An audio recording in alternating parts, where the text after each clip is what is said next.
Partiu Neymar. Boa sorte para a seleção brasileira. Boa sorte ao jogador. এখনই অবসর নয়, 2030 বিশ্বকাপের জন্য প্রস্তুত হও নেইমার। নেইমারের উদ্দেশ্যে এমনটাই বললেন ব্রাজিলের প্রধানমন্ত্রী লুলা দা সিলভা। এক ভিডিও বার্তায় নেইমারকে অবসর ভেঙে জাতীয় দলে ফেরার অনুরোধ করলেন তিনি।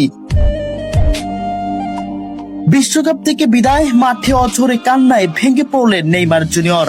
আর এই কঠিন মুহূর্তে তার পাশে দাঁড়িয়েছেন ব্রাজিলের প্রধানমন্ত্রী লুলা দা সিলভা। ফুটবল বিশ্বের সব তারকা মহাতারকা থেকে শুরু করে ক্রীড়া অঙ্গনের বাইরেও অনেকেই নেইমারকে নিয়ে আবেগে ঝরে পড়েছেন।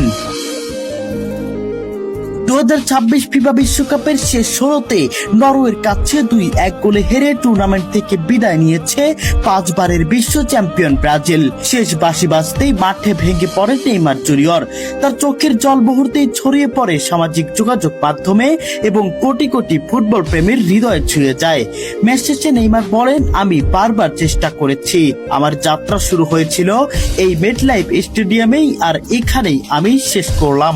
এখন সব শেষ, ওই হলুদ জার্সিতে আর কখনোই ফেরা হবে না। এই বক্তব্যের মধ্যে দিয়ে ব্রাজিল জাতীয় দলের হয়ে নেইমারের দীর্ঘ অধ্যায় এখানেই শেষ হয়েছে।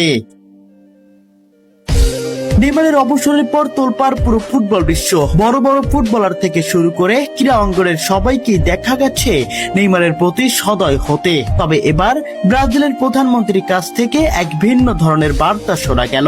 অবসর নয়, জাতীয় দলের হয়ে আরো 4 বছর দেখতে চায় নেইমারকে। ব্রাজিলের প্রধানমন্ত্রী লুলা দা সিলভা বলেন, এখনই অবসর নয়। ব্রাজিলে তুমি অনেক দিয়েছো, অনেক দেওয়ার বাকি আছে। 2030 বিশ্বকাপের জন্য প্রস্তুতি নাও, তোমাকে আমরা আরো একটি বিশ্বকাপে দেখতে চাই। ব্রাজিলের প্রধানমন্ত্রীর এমন মন্তব্যে তোলপাড় পুরো সেলেসাও অঙ্গনে। নেইমার ফিরবে কিনা তুমুল আলোচনা এখন আশায় ফেটে পড়েছে ব্রাজিল ভক্তরা। ব্রাজিলের হার মেনে নেওয়ার পরেও স্বস্তি খুঁজে পাচ্ছেন ব্রাজিলিয়ানরা। উল্লেখ্য, ব্রাজিলের সর্বকালের সর্বোচ্চ গোলদাতা 2026 বিশ্বকাপ থেকে ব্রাজিলের বিদায়ের পর জাতীয় দল থেকে অবসরের ঘোষণা দিয়েছেন ঠিকই, তবে ব্রাজিলে তার জন্য করা সব অবদানই সম্মান জানাচ্ছেন সবাই। ব্রাজিলের হয়ে 130 ম্যাচে 80 গোল ও 59 অ্যাসিস্ট করে দেশের ইতিহাসের সর্বোচ্চ গোলদাতা হিসেবে আন্তর্জাতিক ক্যারিয়ারের ইতি টানলেন তিনি। ম্যাচ শেষে আবেগঘন প্রতিক্রিয়ায় নেইমার জানান, জাতীয় দলের হয়ে এটাই ছিল তার শেষ অধ্যায়।